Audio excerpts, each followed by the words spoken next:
Hi, ಎಲ್ರಿಗೂ ನಮಸ್ತೆ. Welcome back to Shruti's kitchen and life YouTube channel. ನಾವಿವತ್ತು ಬೆಳಗಿನ ಬ್ರೇಕ್ಫಾಸ್ಟ್ಗೆ ಈಸಿಯಾಗಿ ಹೆಲ್ದಿಯಾಗಿ ತುಂಬ ಮೃದುವಾಗಿ ಇಡ್ಲಿ ಹೇಗೆ ಮಾಡೋದು ಅಂತೇಳಿ ನೋಡೋಣ. ರೇಷನ್ ಅಕ್ಕಿಲಿ ಯಾವ ಥರ ಮಾಡೋದು ಅಂತೇಳಿ ನೋಡೋಣ.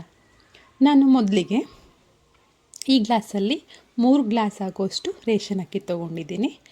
ಅದೇ ಗ್ಲಾಸಲ್ಲಿ 1 ಗ್ಲಾಸಷ್ಟು ಉದ್ದಿನಬೇಳೆ ತೊಗೊಂಡಿದ್ದೀನಿ. ಅಷ್ಟನ್ನು 3-4 ಸಲ ಚೆನ್ನಾಗಿ ವಾಶ್ ಮಾಡಿ 3 to 4 ಅವರ್ ನೆನೆಸಿ ಸಾಧ್ಯದಷ್ಟು ನೈಟೇ ಗ್ರೈಂಡ್ ಮಾಡಿ ಇಡಬೇಕು. ಸೊ ಬೆಳಗ್ಗೆ ಅಷ್ಟೊತ್ತಿಗೆ ಇಡ್ಲಿ ಹಿಟ್ಟು ತುಂಬ ಚೆನ್ನಾಗಿ ಉಬ್ಬಿರುತ್ತೆ. ನಂತರ ಬೆಳಗ್ಗೆ ಇದ್ದದಕ್ಕೆ ಸಾಲ್ಟೆಲ್ಲ ಆ್ಯಡ್ ಮಾಡ್ಕೊಂಡು ರೆಡಿ ಮಾಡ್ಕೊಂಡು ಇಡ್ಲಿ ಬ್ಯಾಟರ್ನ ಇಡ್ಲಿ ಪ್ಲೇಟ್ಸ್ ತೊಗೊಂಡು ಇಡ್ಲಿ ಹಿಟ್ಟನ್ನು ಬಿಡಬೇಕು. ಪ್ಲೇಟಿಗೆ ಸ್ವಲ್ಪ ಎಣ್ಣೆ ಹಾಕಿ ಇಡ್ಲಿ ಅರ್ಧೋಗಲ್ಲ ತೆಗಿಬೇಕಾದ್ರೆ, ಸೊ ತುಂಬ ಚೆನ್ನಾಗಿ ಬರುತ್ತೆ. ಅಷ್ಟನ್ನು ಹಾಕಿ ಇಡ್ಲಿನ 15-20 ನಿಮಿಷ ಬೇಯಿಸ್ಕೋಬೇಕು.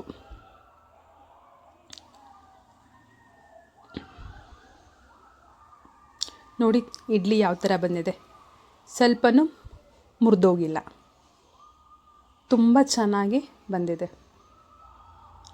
ಪ್ಲಾಸ್ಟಿಕ್ ಕವರೆಲ್ಲ ಹಾಕಬೇಡಿ, ಸಾಧ್ಯ ಆದರೆ ಬಟ್ಟೆ ಹಾಕಿ, ಇಲ್ಲಾಂದರೆ ಈ ರೀತಿ ಟ್ರೈ ಮಾಡಿ. ನೋಡಿ ತುಂಬ ಚೆನ್ನಾಗಿ ಬೆಂದಿದೆ, ತುಂಬ ಸಾಫ್ಟಾಗೂ ಇದೆ. ಇಡ್ಲಿ ರೆಡಿ ಆಯ್ತು. ಈಗ ಅದಕ್ಕೆ ಸಾಂಬಾರು ಯಾವ ಥರ ಮಾಡೋದು ಅಂತೇಳಿ ನೋಡೋಣ.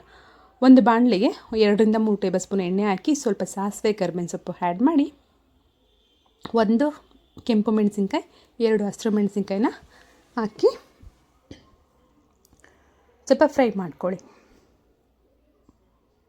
ಅದಕ್ಕೆ ಸ್ವಲ್ಪ ಜೀರಿಗೆ ಆ್ಯಡ್ ಮಾಡಿ, ನಂತರ 1 ಗೆಡ್ಡೆ ಬೆಳ್ಳುಳ್ಳಿನ ಜಜ್ಜಿ ಇಟ್ಕೊಳ್ಳಿ, ಅದನ್ನು ಸೇರಿಸಿ. 2 ಗೆಡ್ಡೆ ಈರುಳ್ಳಿನ ಹೆಚ್ಚಿಟ್ಕೊಂಡು ಹಾಕ್ತಾಯಿದ್ದೀನಿ. ಸೊ ಒಗ್ಗರಣೆ 2 ನಿಮಿಷ ಬೇಯಲಿ. ನೆಕ್ಸ್ಟ್ ಅದಕ್ಕೆ 2 ಟೊಮೊಟೊನ ಹೆಚ್ಚಿಟ್ಕೊಂಡಿರುವಂಥ 2 ಟೊಮೊಟೊನ ಸೇರಿಸ್ತಾ ಇದ್ದೀನಿ.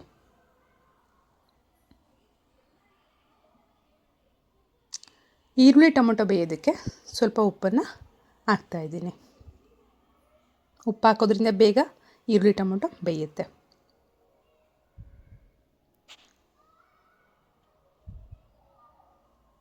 ಅರ್ಧ ಟೇಬಲ್ ಸ್ಪೂನಷ್ಟು ಅಚ್ಚ ಖಾರದ ಪುಡಿ, ಅರ್ಧ ಟೇಬಲ್ ಸ್ಪೂನಷ್ಟು ಧನಿಯಾ ಪೌಡರ್ ಹಾಕಿ ಚೆನ್ನಾಗಿ ಮಿಕ್ಸ್ ಮಾಡಿ.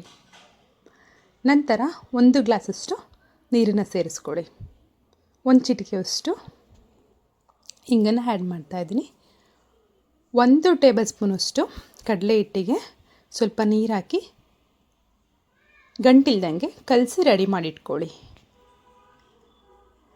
ಈಗ ಆಲ್ರೆಡಿ ಸಾಂಬಾರು ಕುದೀತಾ ಇದೆ. ಇವಾಗ ಕಮ್ಮಿ ಫ್ಲೇಮ್ ಇಟ್ಕೊಂಡು ಕಡಲೆ ಹಿಟ್ಟಿನ ಮಿಶ್ರಣವನ್ನು ಹಾಕಿ ಅದಕ್ಕೆ ಫೈನಲಿ ಲಾಸ್ಟಿಗೆ ಎಷ್ಟು ನೀರು ಬೇಕೋ ಅಷ್ಟನ್ನು ಆ್ಯಡ್ ಮಾಡ್ಕೊಳ್ಳಿ. ಕಡಲೆ ಹಿಟ್ಟು ಹಾಕಿದ ಮೇಲೆ ಜಾಸ್ತಿ ಮಳ್ಳಿಸ್ಬೇಡಿ, ತಳ ಹಿಡಿದ್ಬಿಡುತ್ತೆ. ಸೊ 1-2 ನಿಮಿಷ ಮಾತ್ರ ಮಳ್ಳಿಸಿ, ಅದು ಚೆನ್ನಾಗಿ ಕುದಿ ಬರಲಿ. ಸೊ ಲಾಸ್ಟಿಗೆ ಕೊತ್ತಂಬರಿ ಸೊಪ್ಪನ್ನು ಆ್ಯಡ್ ಮಾಡಿ.